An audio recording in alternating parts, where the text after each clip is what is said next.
Assalamualaikum teman-teman. Gimana puasanya? Belum pada mokel kan? Kalau belum, sip.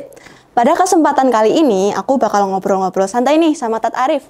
Nah, Ustadz Arif, Assalamualaikum. Waalaikumsalam warahmatullahi wabarakatuh. Say hello to camera. Assalamualaikum pemirsa dimanapun berada yang masih melaksanakan puasa Ramadan. Sehat-sehat semuanya dan puasanya tetap dijaga dengan baik. Gimana kabarnya, Tat? Alhamdulillah baik. Alhamdulillah. Kalau gitu, aku mau nanya-nanya nih seputar Ramadan. Boleh ya, Tat? Boleh, silakan. Oke. Pertanyaan pertama. Sebenarnya Ramadan kayak apa sih yang berkesan menurut Ustadz? Ramadan yang berkesan itu yang kalau bagi kita pribadi yang kita gunakan waktu selama Ramadan itu dengan optimal. Jadi kita berusaha bagaimana menjaga puasanya dengan baik, sempurna. Artinya ya kita mengendalikan segala yang membatalkan puasa. Kemudian kita memanfaatkan waktu ketika kita berpuasa tetap produktif. Ya kalau bagi anak sekolah seperti Mbak Ririn itu tetap belajar, tetap mengerjakan tugas, tetap mengikuti kegiatan di sekolah dengan baik. Meskipun puasa itu kan lelah kadang, lapar, haus, tapi tidak mengurangi semangat untuk tetap beraktivitas, belajar di sekolah, di rumah juga membantu orang tua. Sehingga usaha yang dilakukan dengan maksimal, waktu yang digunakan dengan sebaik-baiknya, itu akan menjadikan kesan setelah apa yang kita usahakan itu selesai kita kerjakan. Yang kedua, berkesan itu ketika kita bisa memberikan manfaat lebih, bukan hanya untuk diri kita, tapi juga manfaat lebih bagi orang lain. Kalau yang tadi kan lebih banyak ke diri kita, tapi kalau untuk orang lain kan kita bisa membantu, mungkin keluarga, kita bisa membantu teman, kita bisa membuat sesuatu yang kemudian dirasakan manfaatnya bagi orang lain. Kayak bagi-bagi takjil gitu ya? Betul, bisa kita mungkin bagi-bagi takjil di mana, atau di rumah bisa mengajar TPA. Pokoknya waktunya bermanfaat betul.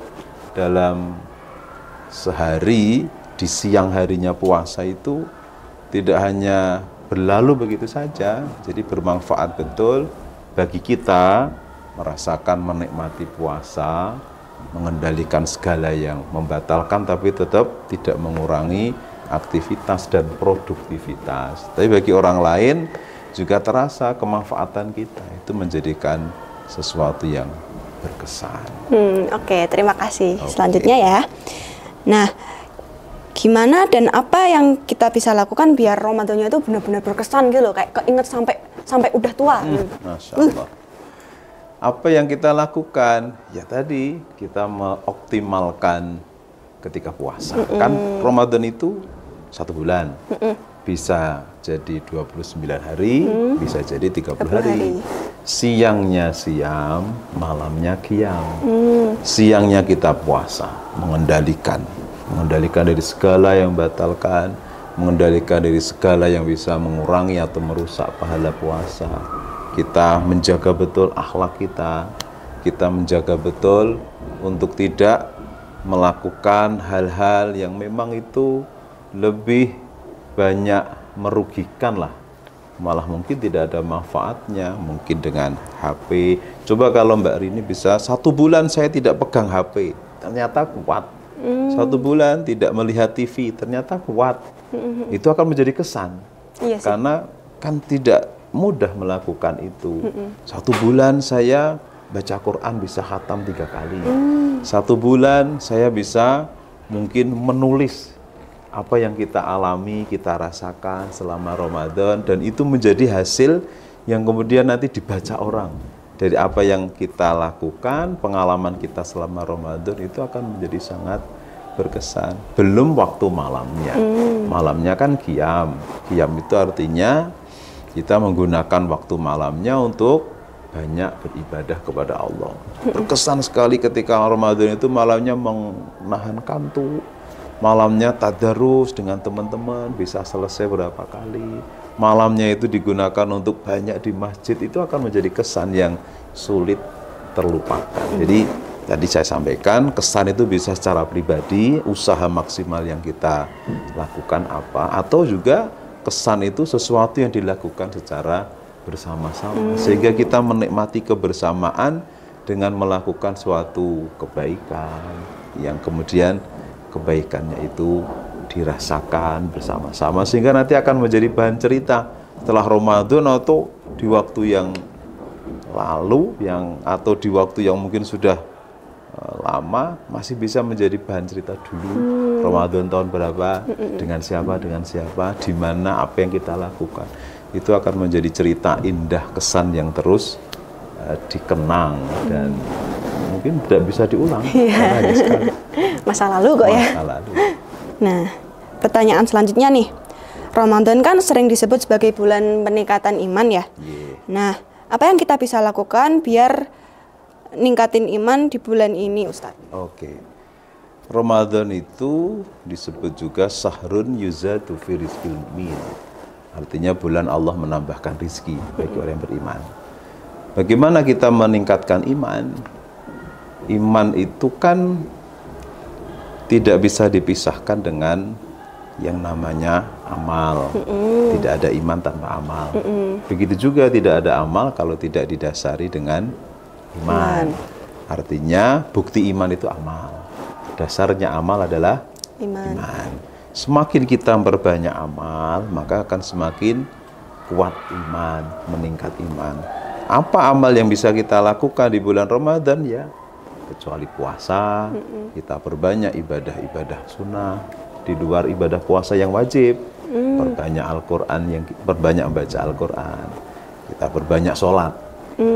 Paling bisa menguatkan iman, selalu kita mendekatkan diri dengan Allah itu melalui sholat. Yang sholat wajibnya sudah, itu kewajiban yang tidak bisa ditinggalkan dan harus betul-betul dijaga dengan baik. Tapi kan banyak sholat-sholat sunnah, seperti Mbak Ririn mengerjakan sholat duha, sholat rawatib, malamnya sholat taraweh. Sholatnya betul-betul kita perhatikan, memperbanyak tadi di luar ibadah sholat wajib. Kemudian lagi di bulan Ramadan, kebiasaan baik di tempat kita, setiap hari kita mendengar, setiap hari kita bisa menghadiri pengajian, majelis ilmu, hadir di waktu subuh ada kuliah subuh, hadir di waktu malam ada menjelang taraweh, hadir di waktu sore ada takjil, pengajian menjelang berbuka. Di situ kita akan terus mendapatkan istilah HP itu dicas, imannya meningkat, imannya bertambah. Karena apa? Kumpul di majelis ilmu bersama dengan orang-orang baik, kumpul di tempat kita beribadah bersama-sama, itu akan terus meningkatkan keimanan kita. Begitu yang bisa kita lakukan. Kan Ramadan itu benar-benar kayak bikin aku produktif banget ya, tapi kalau contohnya setelah apa produktifnya? Produktif, bangun subuh, bangun buat sahur. Oh gitu, lebih awal bangunnya. Bangunnya lebih awal, habis itu ya sahur, habis itu sholat subuh. Biasanya gitu. Kan agak telat mungkin ya. Terus kan ya udah kayak aktivitas sehari-hari kayak sekolah. Lebih tertib, disiplin waktunya. Terus sorenya biasanya aku latihan juga. Nah, aku tuh pengen nggak cuman bulan Ramadan aja, aku tuh beribadah banyak gitu loh, kayak aku tuh pengen meningkatkan iman di selain bulan Ramadan juga. Setelah Ramadan maksudnya. Biar nggak cuma di bulan Ramadan doang. Iya. Maka caranya ya kita ambil di antara berkah Ramadan dengan bangun malam sahur, dengan tarawih tiap malam, dengan subuhnya tidak pernah terlambat. Itu kan kita lakukan dalam 1 bulan. Artinya itu tentu akan menjadi pembiasaan. Pembiasaan bangun malam sahur, pembiasaan bangun malam untuk lebih awal supaya sholat subuhnya berjamaah, pembiasaan untuk tahajud. Kalau di bulan Ramadan dengan sholat tarawih. Itu kalau dalam 1 bulan setelah Ramadan itu akan terasa lebih ringan. Karena sudah menjadi kebiasaan yang dilatih selama Ramadan, setiap hari, setiap malam kita melakukan itu. Nah memang hikmah yang kemudian bisa diambil adalah bagaimana yang kita sudah biasakan di bulan Ramadan, tiap malam, siang, pagi, itu bisa kita bawa setelah Ramadan. Semangatnya, semangat untuk tahajud, semangat untuk mungkin nanti dilanjut puasa sunnah, semangat untuk mengaji, menghafal, membaca Al-Quran. Nah, itu menjadi kebiasaan yang diteruskan setelah Ramadan. Oke, terima kasih. Pertanyaan selanjutnya nih ya. Kan sebagai manusia kadang banyak banget ya tantangannya, kayak dari diri sendiri, dari temen, kayak misal ngajakin mokel nih. Ayo, siapa yang pernah ngajakin temennya mokel? Parah. Nah, gimana caranya buat mengatasi hal itu biar kita tuh kayak nggak kehasut sama diri sendiri dan juga sama mereka? Ya tentu selektif lah memilih teman. Siap. Saya kira penting itu ya, selektif memilih teman itu. Kemudian kalaupun kita berdekatan dengan media, ya media-media yang memberi dampak baik lah. Mungkin kita melihat kalaupun tayangan itu hiburan, ya hiburan yang membawa kebaikan, tidak sekedar hiburan yang menyenangkan atau menyita waktu, menghabiskan waktu. Kemudian kalaupun mungkin ada teman yang mengajak begitu, ya kita harus memberikan pemahaman. Pemahaman bahwa yang dilakukan kalau seperti itu tidak boleh. Kita menyampaikan itu, kita beri pemahaman kepada yang mengajak mokel ya, biar itu tidak kemudian dia kalau bisa mengajak temannya kemudian mokel itu merasa bangga berhasil. Kita beri pemahaman, namanya puasa itu wajib, puasa Ramadan, membatalkan puasa berarti dosa. Kalau mengajak membatalkan puasa berarti dia menanggung dosanya siapa? Teman-temannya yang diajak. Kalau dia mengajak 3 orang, 3 teman, 3 anak, kemudian yang ketiga anak itu bisa berhasil diajak untuk mokel, maka yang mengajak 1 anak itu, yang mengajak dia dosa, masih dia menanggung dosa teman-temannya 3 anak itu yang kemudian mokel, membatalkan. Belum lagi dia menanggung dosanya tanpa mengurangi dosa 3 temannya tadi yang mokel. Jadi berat nanti tanggungannya. Jadi berikan pemahaman tentang apa itu kewajiban puasa di bulan Ramadan yang harus kita jaga betul, ibadah privasi dan pribadi kita kepada Allah untuk kita jaga dengan sebaik-baiknya. Ya, oke. Saya kira demikian. Oke, pertanyaan selanjutnya nih. Nah, Ramadan kan identik dengan tebar kebaikan. Bentuk kebaikan apa yang paling bermakna buat Ustadz? Bentuk kebaikan yang paling bermakna itu yang dirasakan bagi banyak orang. Bagi-bagi takjil. Bagi-bagi takjil, bagi-bagi iftar. Ya dengan kemampuan apa yang bisa kita lakukan sebenarnya Mbak. Kalau bisa memberi dalam bentuk makanan, materi, ya karena punya kelebihan. Kalaupun tidak mungkin kita bisa dengan tenaga, dengan ilmu. Seperti seusia Anda, ketika di rumah, dekat masjid, atau di lingkungan tempat tinggal, membantu pas di bulan Ramadan betul-betul mengajari adik-adik yang di kampung itu untuk baca Al-Quran. Itu luar biasa. Itu bentuk menebarkan kebaikan. Mengajarkan tidak harus dengan bidang keilmuan khusus yang perlu kita pelajari terlebih dahulu. Jadi contohnya begini, ajarkan anak-anak bagaimana akhlak adab ketika makan. Baca basmalah sebelum makan, pakai tangan kanan, jangan makan berdiri. Kemudian adabnya bagaimana dengan orang tua. Kemudian diajarkan anak-anak doa-doa harian. Itu juga sangat menjadi kebaikan yang sangat bermanfaat, bermakna. Jadi yang dirasakan dari apa yang kita lakukan itu bagi orang lain, dan itu bisa menjadi jangka panjang yang terus kita mendapatkan bagian atas amal kebaikan yang pernah kita lakukan.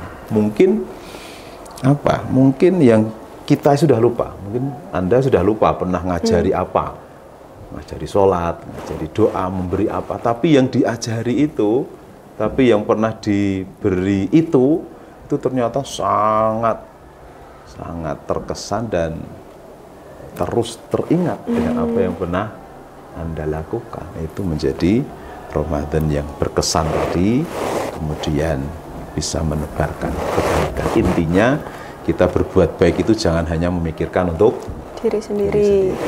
tapi kita juga kebaikan yang kita lakukan bermanfaat dirasakan bagi orang lain. Sehingga kita tadi menebarkan kebaikan dengan menunjukkan pribadi seorang muslim dengan akhlak yang mulia. Oke, sip. Demikian ya. Nah, pertanyaan Masih terakhir. ada lagi? Terakhir. Satu lagi. Kasih pesan-pesan untuk generasi muda biar Ramadannya itu berkesan lagi. Untuk generasi muda, remaja, agar Ramadannya berkesan, manfaatkan waktu dengan sebaik-baiknya. Gunakan kesempatan yang masih Allah berikan untuk bisa memberi manfaat bagi diri kita, tapi juga untuk orang lain. Ramadan ini harus ada sesuatu yang betul-betul bermakna. Jadi mungkin punya target baca Al-Quran harus khatam selama 1 bulan atau mungkin lebih. Atau di bulan Ramadan ini tidak boleh bolong tarawihnya. Kemudian bisa juga harus ada target puasanya selama 1 bulan harus bisa dijaga betul dengan sempurna. Atau juga kita bisa menggunakan Ramadan ini bagaimana kita mengajak teman-teman melakukan sesuatu yang bisa bernilai manfaat bagi orang lain.